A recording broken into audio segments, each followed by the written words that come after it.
vamos a arrancar con la actualidad caliente. Breaking news, ayer el presidente mandó el decreto que establece el acuerdo con el Fondo Monetario Internacional. Lo manda a la Cámara de Diputados. Vamos a hablar en unos minutitos nada más con Fausto Spotorno para hablar sobre economía, pero primero quiero saber la trastienda, porque en la manera en la que lo manda, decide mandarlo el Ejecutivo, tiene que ver un poco con la guerra Milei-Villarroel. Claro, hay un trasfondo en esto y tiene que ver con los números que tienen en el Congreso los libertarios, digamos. Esta forma de ir con el decreto, con el DNU, es cumplir a media letra el pedido del Fondo Monetario, que es que tenga aval del Congreso. ¿Qué pasa? Cuando ven los avales del Congreso, notan que en el Senado no tienen los votos.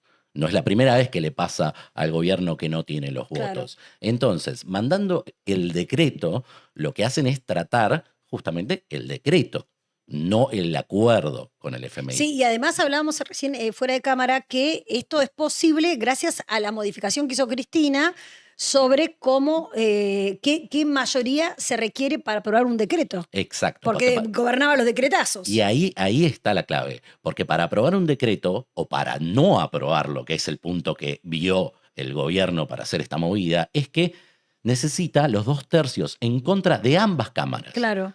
En el Senado se descuenta que puede tener un voto en contra, pero con el voto, si lo consiguen diputados, el acuerdo queda vigente. Claro, o sea que esta decisión ya la tenían tomada el día que la ningunearon, o sea, el día de la apertura de las sesiones, que la ningunearon. En realidad, ¿O no? Me parece. en que realidad sí. horas antes, desde Casa Rosada decían, según informaciones de altas fuentes de funcionarios, era que no iban a ir a apostar por el DNU, sino que iban a apostar por lanzarlo efectivamente como tenía que ser desde el Congreso, para el Congreso. Pero bueno, horas después cambiaron de decisión, probablemente porque vieron que no llegaban con los votos. Claro, pero digo, ¿qué operadoras se perdieron al estar enfrentados a la vicepresidenta? Bueno, es que justamente esa es la derivación. O sea, estar enfrentados con Villarroel tiene que ver también con que Villarroel no está logrando lo que debería lograr, estando enfrentada o no. Claro. O sea, es el huevo y la gallina. ¿Hay una tensión con Villarroel? ¿Hay discrepancia con Villarroel? Sí. ¿Villarroel está logrando lo que promete o lo que debería para estar alineada? Bueno, pero ¿por qué? No sabemos si es porque... No, hay que ver si Villarroel realmente no quiere conseguir los votos o si no los consigue, por eso están peleados. Exactamente. Vamos a ir a la parte económica. ¿Qué significa el acuerdo con el Fondo Monetario Internacional? ¿Para qué nos serviría esa plata y cómo va a modificar esto la realidad de los argentinos? Vamos a hablar por teléfono. Estamos en línea con Fausto Spotorno, quien es economista jefe, director de la consultora Orlando Ferreres Asociados. Hola Fausto, María Julia Oliván. Escúchame, ¿es posible que el Fondo Monetario acepte un acuerdo que haya salido, que haya nacido como un decreto presidencial? No sé. La verdad es que es casi una pregunta más para un abogado, pero a ver, ¿cuál es el tema legal del acuerdo con el FMI? Históricamente no se necesitaban una ley para sacar un acuerdo con el FMI, no era necesario. ¿Por qué? Porque en general, todos los años, el gobierno y el Congreso aprueban un presupuesto. La ley de presupuesto dice, nosotros calculamos que vamos a tener tanta recaudación y lo vamos a gastar de esta manera, y si nos falta plata vamos a tomar tanta deuda. ¿Tá? Entonces ya la Constitución exige que el Congreso apruebe la toma de deuda, pero en general eso estaba metido dentro del presupuesto nacional. O sea, cuando el Congreso te aprueba que vas a tener tantos gastos, tanto ingreso y vas a tomar tanta deuda, ya te aprobó la deuda. Después, ¿qué deuda tomas? Si un bono a 25 años, un bono a 10 años o al FMI o qué, es decisión ya del administrador, que es el Poder Ejecutivo. Con el lío que se armó político, por una razón más bien política, Guzmán logra que se apruebe una ley que es la ley que dice, bueno, pero por un acuerdo con el FMI, además el Congreso tiene que ratificarlo, o sea, el Congreso va a aprobar el acuerdo con el FMI. A partir de ese momento, ahora, no solamente tiene que tener aprobado el Congreso tiene que aprobar en el presupuesto el endeudamiento, sino que tiene que tener el Congreso para aprobar el acuerdo con el FMI. La particularidad ahora es que no hay ni presupuesto, o sea, perdón, hay presupuesto Prorrogado. Prorrogado.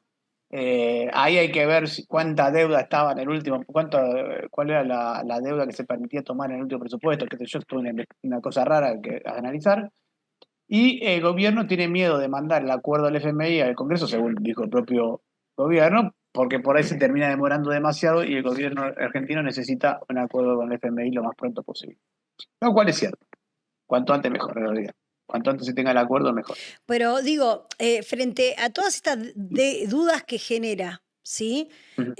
Podría tener, me imagino, presentaciones judiciales para bajarlo. Bueno, ahí está el riesgo, que eso es lo que yo no sé. ¿Qué pasa si viene un juez y dice, o no sé, un diputado presenta en la justicia y un juez dice, bueno, no, es inconstitucional? Entonces, ¿qué pasa con el acuerdo? Me imagino que el FMI no va a desembolsar la plata. ¿Cómo va a ser el FMI?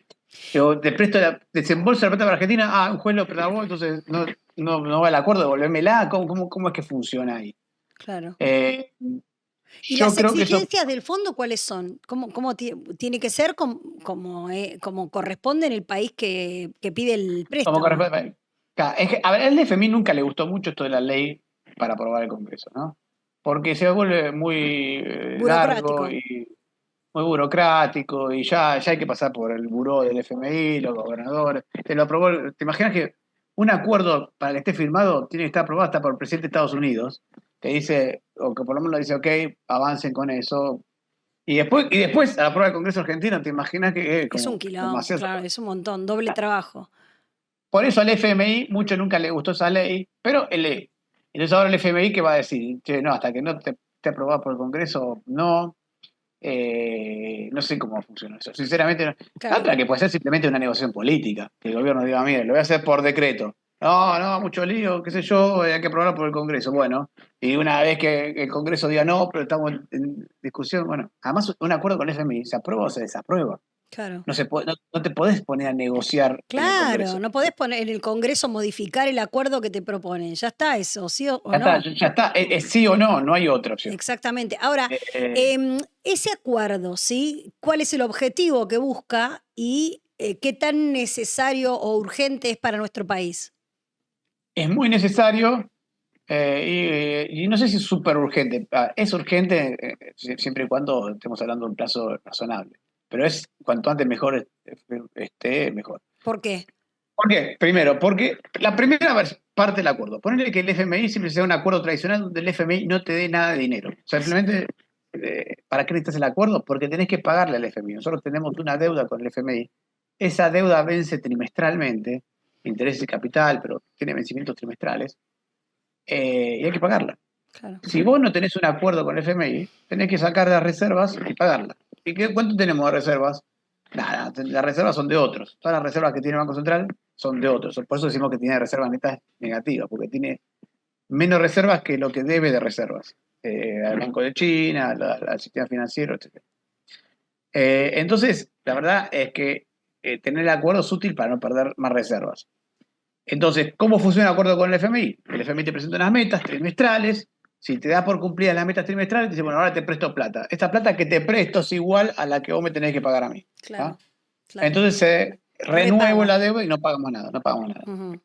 Esa es la primera fase. Ese es el primer nivel 1 mínimo que necesitamos para no tener que estar pagando al FMI. Porque ¿para qué le vamos a estar pagando al FMI si podemos, a través de un acuerdo, no pagarle nada, más allá de los intereses, y no perder reservas que tampoco tenemos, ¿viste? Entonces, esa es la primera parte. Lo que el gobierno más está buscando adicionalmente, parecería ser, y que está incluido en el acuerdo, son fondos adicionales, nueva deuda con el FMI, para cancelar deuda que el Tesoro tiene con el Banco Central. Que en el fondo sirve para recapitalizar el Banco Central, porque hoy en el activo del Banco Central, además de las reservas que tiene un montón de bonos y sobre todo letras intransferibles, bonos que no valen nada, pagarés, paga Dios, no sé, que hay un montón de papelitos que le fue dando el Tesoro. Porque cada vez, cuando nosotros decimos... Pero vos viste que Milei cuando habla de esto dice como que ya barrieron con lo que llamaba en la campaña la bola del ELIX, pero hay otros bonos emitidos ahí, ¿no? Otros papeles. Sí, buena pregunta, y esto me acaba de dejarme que ponga un maestro Ciruela en este tema. Las LELIX y las LEVAX y los pases son todas deudas del Banco Central. El Banco Central le debe plata al mercado. Estos bonos son la plata que el Tesoro le debe al Banco Central. Ok. Porque ¿cómo funciona la historia? Ahí te vas a dar cuenta la relación. ¿Cómo funcionaba la historia? El Tesoro le pedía plata al Banco Central. El Banco Central no tenía plata. Entonces lo que hacía era emitía esa plata. Entonces, el Tesoro, cuando le pedía plata, le vendía un bono al Banco Central. El Banco Central le daba pesos que acababa de emitir. Como Pero, le emitía muchos pesos sí, al Tesoro, el Tesoro usaba esos pesos para pagar gastos. Había muchos pesos en el mercado. El Banco Central se daba vuelta y le colocaba al mercado las LELIQs o las LEVAX. O si quieres, puedes estudiarlo de otra manera. El Tesoro le pedía prestada plata al Banco Central y el Banco Central le pedía plata prestada al mercado y además emitía, porque no alcanzaba con eso. claro. Por eso tiene esos dos problemas. Ahora, ¿qué pasaba? Acá el gran problema de la crisis del Banco Central. Los bonos que emitía el Banco Central y los vendía en el mercado tenían una tasa de interés de acuerdo al mercado. Lo que el mercado te pedía, si no, no lo podías vender. Pero los bonos que le colocaba el Tesoro al Banco Central tenían una tasa de interés ridícula, 0 de tasa de interés a algunos. Las letras intransferibles pagaban 0 de tasa de interés. ¿Está bien? Entonces, claro, el Banco Central tomaba deuda con el mercado a tasa de mercado y le prestaba al Banco Central a tasa 0. Obviamente que el Banco Central terminó quebrado. Claro. ¿No? Pero este gobierno y también le pidió plata, el Tesoro esta gestión le pidió plata al Banco Central y el Banco Central emitió bonos. No, Ah, no, bueno, no. bien, Ya esto fue históricamente. Lo que hizo el gobierno al principio, de hecho, nunca se financió con el Banco Central. claro. Lo que sí pasaba es que el Banco Central al principio de este gobierno, principio del 2023, tenía que seguir emitiendo plata para Para pagar pagar los anteriores. Los intereses, claro. Ahora, Pero eso duró hasta julio, que se le emitieron las LEFI y se acabó el problema. Fausto, Pero esto. todavía queda el problema del activo del Banco Central. Claro. De lo que es activo del Banco Central. Son todos estos bonos que le colocó el gobierno, ¿no? Y eso es lo que va a recomprar el gobierno con las reservas. Esos activos o sea, fondear al Banco Central de alguna manera. Exactamente, tenés que fondear al Banco Central. Fondear al Banco Porque Central. el Banco Central tiene un montón dice, che, ¿cuánta plata tenés? Acá tengo 60.000 millones de dólares. Ah, sí, ¿en qué lo tenés? Yo 60.000, o 23.000 creo que la última vez.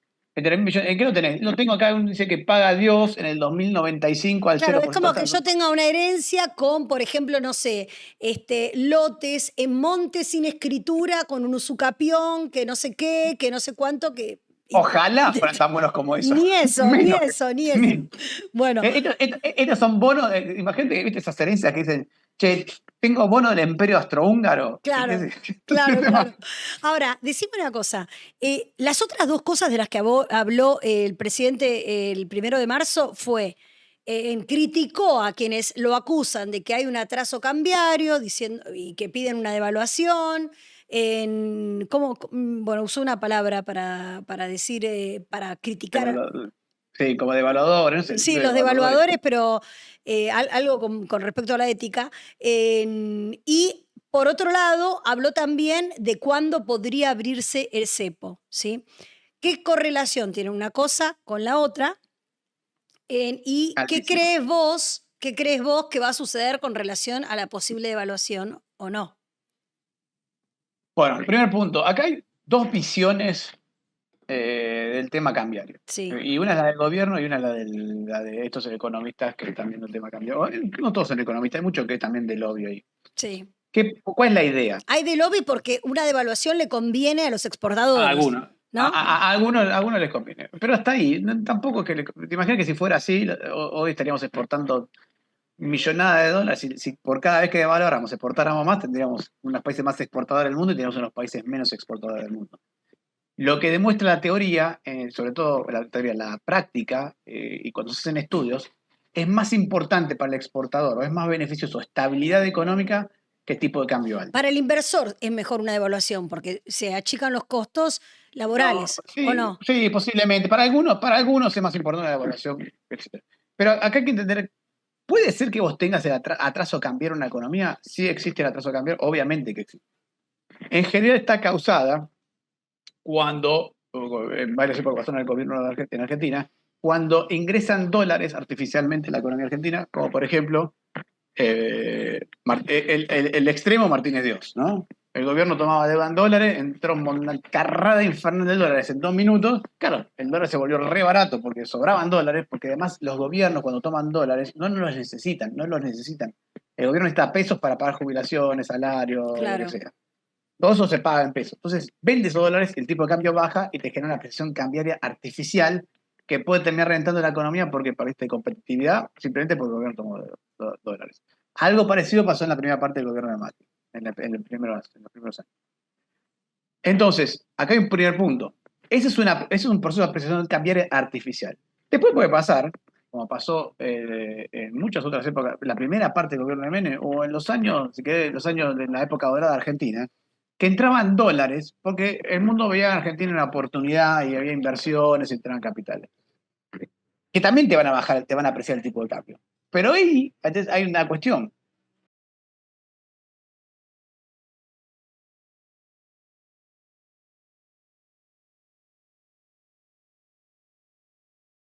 Es el mercado que evalúa eso. Y ahí ya tenés un problema. Y te doy un ejemplo de esto. En el 2000, la inflación en Argentina apareció en el 2006 por esta teoría de, che, el tipo de cambio está muy atrasado, hay que devaluar para corregirlo.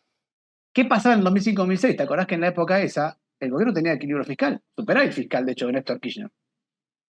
Y entonces no había un atraso cambiario producto de los dólares que pedía prestado el gobierno. Había atraso cambiario producto que la gente estaba vendiendo los dólares o había entrado. O sea, era una decisión de mercado. El gobierno decidió tratar de devaluar y para eso empezó a comprar dólares, a acumular reservas violentamente y emitir pesos. El resultado de eso fue que apareció la inflación. ¿Por qué? Porque el mercado no estaba aceptando ese tipo de cambio más alto. Entonces, cuando vos devaluabas, subía la inflación para compensar.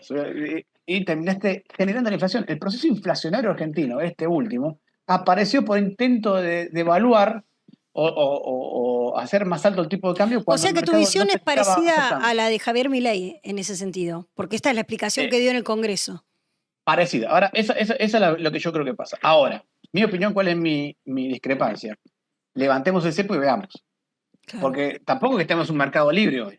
Claro. Entonces, levantemos el cepo y veamos cuál es el tipo de cambio. Pero para levantar el cepo tenemos que tener la plata del fondo, porque si no, ¿de dónde van a salir, digamos, de dónde va a salir el respaldo para lo que sea que suceda cuando levantemos el cepo, claro, ¿no? Exactamente. Lo que dice el gobierno es, y con muchas razones, yo entiendo, ponerle que venga me dice, te acabo de comprar el argumento. Así que voy a levantar el cepo, pero ¿sabes qué? La realidad es que salir del cepo puede generar cierta volatilidad cambiaria. Y yo necesito contener esa volatilidad cambiaria con algún respaldo en dólares. Claro. Si se me mueve mucho el tipo de cambio, por ahí me genera un desajuste. Y eso es cierto. Ahora, para lo que no sirven los dólares es para tratar de acomodar el tipo de cambio donde vos querés, donde el gobierno quiere acomodar. O sea, ejemplo de esto, Macri. Macri en el 2018, Macri en el gobierno, ¿se acuerdan que salió la devaluación esa del 2018? El gobierno dijo, no, yo voy a contener la devaluación con reservas, le tiró todas las reservas al mercado, el mercado se llevó todas las reservas. Vendió reservas para, no pasó, claro, supuestamente para mantener esa brecha más o menos contenida, y después se hizo un gran negocio financiero y no pasó nada. No, es que es sencillo, si el mercado piensa que el tipo de cambio tiene que estar a 2000, ponele, no hay reservas que te alcancen para contener eso. ¿Y vos pensás que eso cree el mercado? Te las van a comprar. ¿Qué? En este momento, ¿a cuánto crees que el mercado diría que el dólar estaría sano, bien? ¿A 1400? No, yo creo que el mercado hoy está. Lo más parecido al mercado que tiene eso es el dólar MEP o el dólar libre. Pero es lo más parecido. 1200. Entonces, pero tampoco es completamente libre ese mercado. Claro. Por eso yo digo, hasta que vos no saques el cepo, no vas a saber dónde va a estar el tipo de cambio. O sea, para vos primero hay que sacar el cepo, después hay que... O sea, ¿cuál es el orden de prioridades? Primero, acuerdo con el fondo, segundo, apertura del cepo, y tercero, ver qué pasa para ver qué se hace. Claro, yo lo que diría es, primero acuerdo con el FMI, ya tenés el acuerdo con el FMI, si puedes acumular reservas, mejor. El ideal sería levantar el cepo con alguna gradualidad posiblemente para evitar. Vos lo que no querés es que la salida del cepo sea medio descontrolada. Claro. Que es lo más parecido posible. Entonces vas sacando el cepo gradualmente. En algún momento, a medida que vas sacando el cepo, se van a ir unificando los tipos de cambio. Claro. ¿No?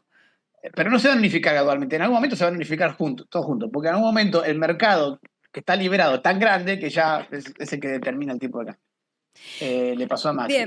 Fíjate que a Macri le pasó que se le unificó el mercado de cambios, incluso antes de terminar de sacar el cepo en ese momento, porque los dividendos todavía no se podían girar. Pero una vez que ya llegas a ese punto, ya está sacado el cepo. O sea que, el panorama planteado, digamos, es un poco, si saliese bien con esta perspectiva que vos tenés, y si al gobierno le saliese bien, realmente todo, ¿no? La apertura, Sí. primero el acuerdo con el fondo, segundo la apertura del cepo, iríamos a una economía más robusta, más sana, a donde efectivamente podamos crecer de la manera que planifica el gobierno, que anticipa el gobierno y incluso el fondo. Sí. Y Sí. todo está ahora Ahí- trabado en la cuestión política. Pero bueno, ahí también siempre el gobierno juega a exponer quién está frenando de alguna manera lo que puede hacer que la Argentina avance. Así que vamos a ver qué es lo que pasa en el Congreso y también cómo va el año electoral, digamos, en sintonía con ese juego político que, bueno, nos tiene a todos un poco en vilo. Y tu explicación, como siempre, muy clara. Es técnica, pero la verdad es que es interesante porque hay que hablar con la gente que sabe. O sea, que vamos a ponernos a delirar con un tema que no. Lo escucharemos 2, 3 veces y lo pondremos en 08, pero Sí. no, posta. Traté de hacerlo lo más explícito posible, pero es técnica. Mira, para que te algo técnico. entienda yo, o sea, está muy bien, está muy bien. Fausto, muchísimas gracias, te mando un abrazo. Bueno, muchas gracias, María Julia. Abrazo Hasta grande y luego, suerte. nos vemos, gracias.